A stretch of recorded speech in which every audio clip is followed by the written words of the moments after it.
But the reason I bring up football is that Forbes actually just released their top 50 most valuable franchises. And this list is 50 of the most valuable franchises in the entire world, right? So this includes American football teams, MLB teams, NBA teams. This includes all you Euro bozos. This is Barclay Premier League teams. This is Euro Cup teams. This is fucking everything. So you'd think like in terms of soccer clubs, you think about Chelsea, you think about Man U, you think about Man City, you think about PSG, all these clubs that are worth a ton of money, and all 32 NFL teams were ranked on that list, which is astonishing. So you're talking about 32 out of the 50. Here, let me check the math on this. Is probably nothing. It's probably like Well, you know why, right? 64% of the list. There you go. You know I just did the math and I guessed it at the same time. Fucking crazy. 64% of the valuable, right? top 50. Why are they so valuable? Because when you look at other sports like the NBA, baseball, and everything like that, they have guaranteed contracts. NFL is one of the only sports without guaranteed contracts, so they should be valued more since they can just get rid of their players on a dime, and there's no liabilities basically if their players get hurt or injured, like there is in the NBA and the MLB. So I would pay more for a NFL franchise knowing that I could just cut somebody on the whim and I don't have that liability there, and as a detriment to my revenue. That's a really good point, but at the same time, with the NFL, it depends on the position. Obviously, depends on your skill level. If you're a quarterback, like most quarterbacks in the NFL, even if they're like decent quarterbacks, they all pretty much get guaranteed contracts. Receivers, not so much. Receivers, it's like half guaranteed, and then running backs, it's like a quarter of the time it's guaranteed. So usually, like if a running back signs a big deal, he'll only get like a quarter of the money, and then he'll get a lot of money in like workout bonuses and in terms of like milestone bonuses, like like a performance bonus. But the quarterbacks get guaranteed money. Like Deshaun Watson signed that like $235 million deal with the Browns, and that was fully guaranteed. And I know Lamar Jackson's negotiating his deal as well, and his deal is going to be pretty big too, I would think. But he kind of took a huge risk. Like he's basically just betting on himself this season. He's pretty much sitting there like, oh, I hope that I fucking don't get hurt. And I hope that I just light it up so I sign a crazy deal. So that should be interesting to watch. That's something that we're going to get to see transpire, and we're going to see if him betting on himself is going to pan out.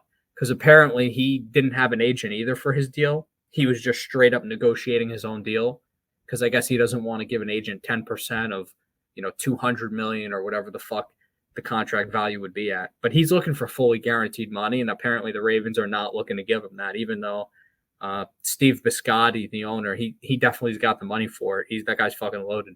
So it's interesting to see. Yeah, I believe they offered him 5 years, 230 million. The Ravens, and he declined it. He turned it down, and he basically is betting on himself. It's kind of like the Aaron Judge situation when you look at it. At the beginning of the year, the Yankees offered him a contract, and he turned it down also. But it looks like it's going to pan out for Aaron Judge. So we're going to have to see throughout the season if it's going to pan out for Lamar Jackson. It looks like he's doing good. The first game of the season, the Ravens won. He had a pretty good game. So we're going to see if it turns out and pans out for him. Hopefully it does. I think that Jackson's been kind of talking about some of this stuff on Twitter. It's sort of like a he said, she said situation. But apparently he responded to a fan who tweeted and mentioned him and said, oh, he was offered 230 million guaranteed. He turned it down. And Jackson was like, they never offered me that. So, he's trying to say they didn't offer him that. The Ravens are trying to say otherwise. So we don't really know the details of everything. But to be fair, if anything does get leaked and it's something that he wants to get out, it's him leaking it because he doesn't have any agents or representatives. So it's either him or someone in his camp, like his family or, maybe someone he's like very closely friends with or like a confidant. So it's very interesting when that stuff kind of comes out because teams will leak shit and they'll try to make the guy look like a dick. And they'll be like, oh, this guy's a diva. Like, he doesn't want to play football. Fuck him. And they'll kind of do that to, like, have some leverage in negotiation. So, but some guys don't care. Like, they just play into it. Like Darrelle Revis, the, renowned corner for the Jets. And he also won a Super Bowl with the Patriots when they played the Seahawks. But Revis was kind of like that. Revis didn't give a fuck. Like, he was like, oh, I want everyone to know I'm a businessman first. Like, I don't give a shit. Like, I'm getting my money and I don't care. So some guys will play into it, and some guys they really do care. So it's interesting to see. But I think Lamar, I tend to kind of believe him because I don't really see a reason for him to lie. And he's made it like abundantly clear. He's there to play football. He's not as much as he wants to sign a big deal and he wants to get paid. I think that if they make him a really fair offer, he'll stick around. I can't see him leaving the Ravens, especially with like how well that organization's ran. I don't see it happening. Yeah, I tend to believe you there. I don't think they offered him the $230 million because that comes out to like $46 million a year.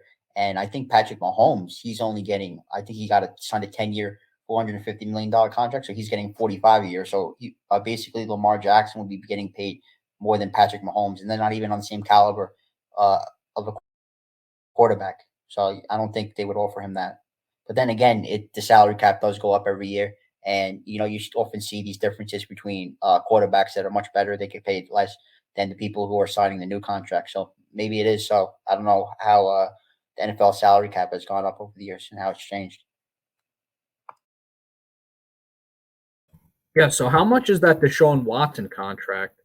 Here we go. 5 year, 230 million. So that would be 46 million a year, and then he got a $45 million signing bonus. I'm looking on Spotrac right now. Spotrac is great for looking at these That's contracts. what I'm saying. Wasn't Patrick Mahomes is 450 for 10? Yeah, Yeah, so yeah. it doesn't But really this, make any what you have to sense. understand, what you have to understand is that the first guy to sign that contract, he sets the market, and then basically everyone else that's a franchise quarterback has to get paid as much as that guy, if not more.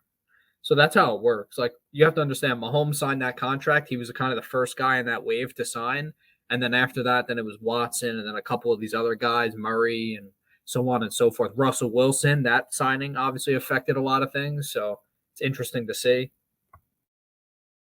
I mean, that's kind of bullshit, though. If that was the case, right? What I would do if I was an NFL quarterback, I would just keep signing short-term deals. Then I would just bet on. I wouldn't sign these long-term deals because I would have other people reset the market instead of me. Because like Patrick Mahomes is getting massively screwed now on this deal because you got all these quarterbacks that aren't even as good as him or even as close to being as good as him, getting paid much more than he's getting paid. And that's what a lot of the top guys do, especially outside of football and the NBA specifically. We see this all the time. LeBron historically has never really committed to a long-term deal. He's never signed a 5 year deal. He would typically sign 2 year deals with a player option for the third year. And then if the salary cap went up, he'd opt out. And if it kind of was stagnant, he'd opt in. And then that was it.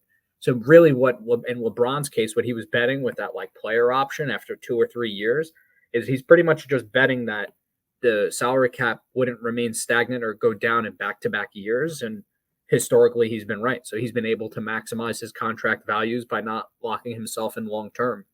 The NFL is a little different with that. I don't know if there's necessarily player options like that, but I'm sure that you could easily just sign like a 2 or 3 year deal. And then when the salary cap inevitably goes up, you get paid more proportionately. So, I mean, I don't see any reason why you'd lock yourself in for 5 years unless you really were one of those guys where you were like, oh, I really need the money, or you just wanted to put yourself in a position where you didn't want to have to worry about your contract all the time. I guess in that sense, it might be worthwhile. But if you think like you're Patrick Mahomes, you probably had a crazy rookie deal anyway. Even if you don't make any money for the rest of your life, if you invest that wisely, like you could very easily, you know, get to age like 50 or 60 and have a net worth of like $200 million just from the rookie deal alone. So, I mean, I don't know. I don't like for some of these guys, I don't get it. Like why you'd lock yourself in for 5 years unless you just fucking piss all your money away. I don't see a reason to do it. I'm with you on that. Yeah, I mean, the only reason I could think of why you would do something like that is it only prevents you in case of an injury.